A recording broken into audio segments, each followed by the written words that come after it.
Greetings, friends, and welcome to a very special episode of the Remy Wins a Lot show. In fact, I'd say it's quite the occasion because it's the first episode ever made. Thanks so much for joining me. Many who know me know I've talked about starting a YouTube video game channel for years now, and with all the buzz and excitement in the industry going on, I felt the timing was just right. I'm an avid video game collector and definitely have a lot of enthusiasm and passion when it comes to video games. Over the years, I've also formulated an opinion or two, and through this channel, I'm hoping to convey some of those opinions to you at home. This will be a humble show with more humble beginnings, but as time goes on, we'll only make improvements. I also just learned to edit a few days ago, so if you notice any weird oddities, let me know in the comments below, as I'm still learning and it's been an adventure. I plan to release a new video every Friday, and while the first few videos I make are going to highlight Nintendo with the Nintendo Switch launch, I want everyone to know at home that this is a video game channel, so Sony, Microsoft, and other brands will have their time in the limelight.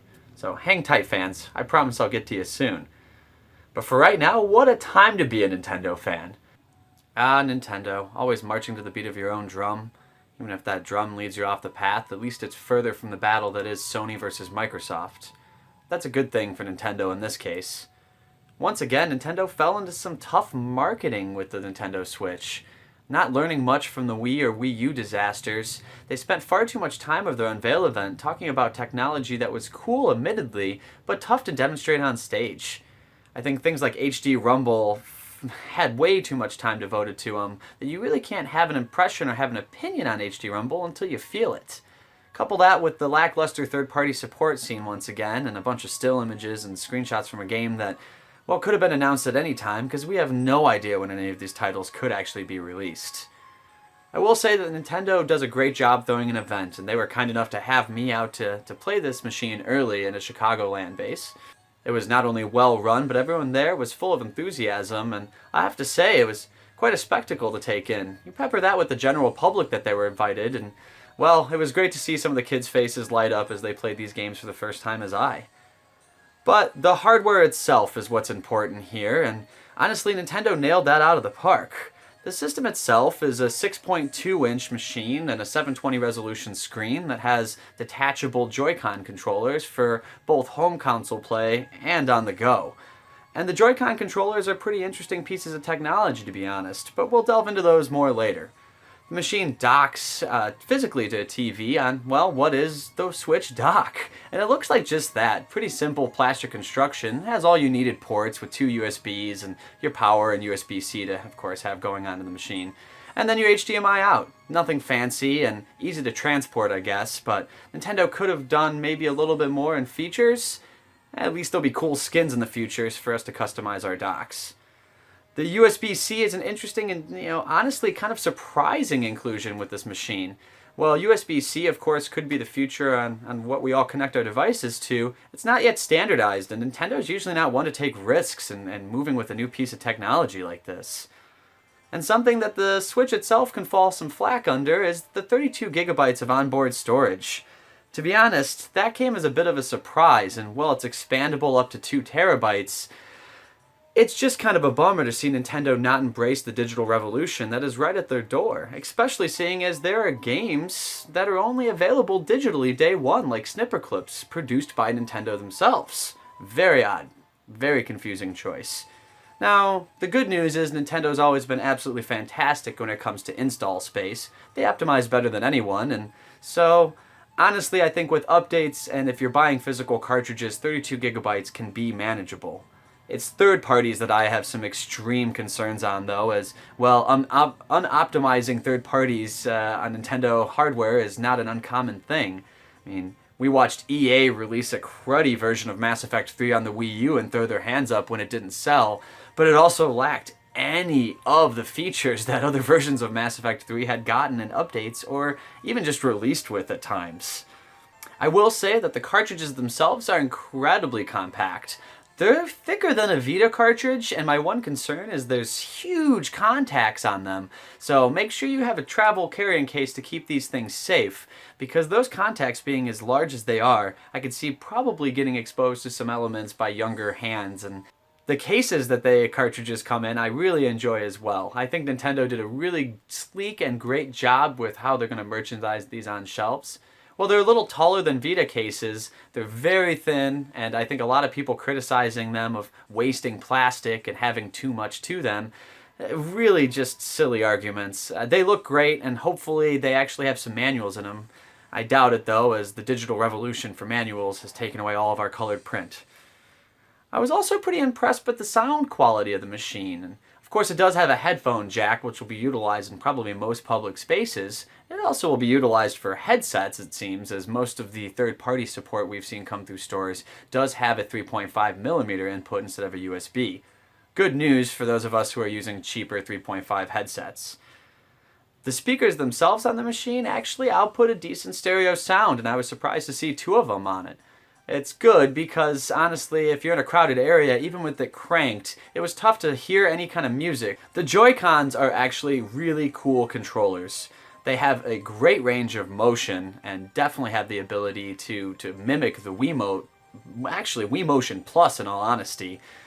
And I think one of my favorite features was HD Rumble.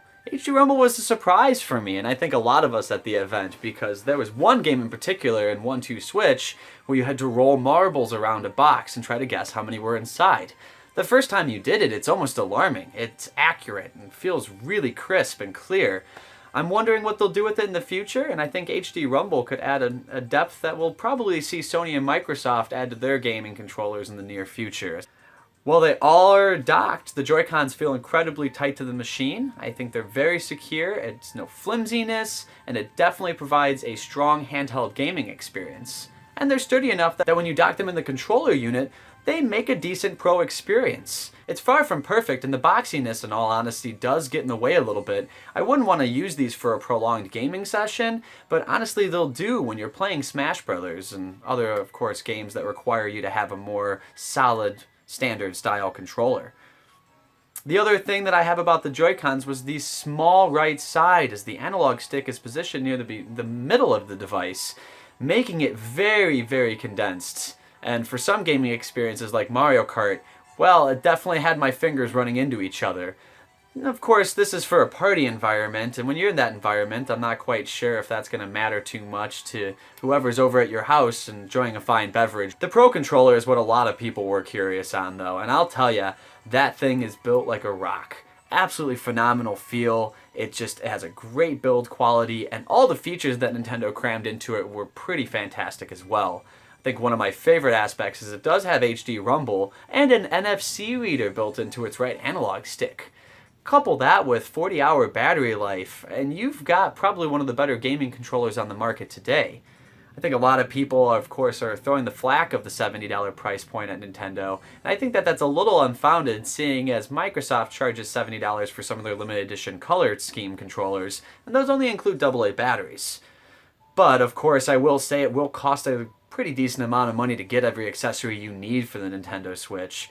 Right out of the gate, the machine, of course, will supply you with 2 Joy-Con, and that's enough to get 2 players going, but another set of Joy-Con comes with a strong recommendation because that will give you 4 players for any party environments.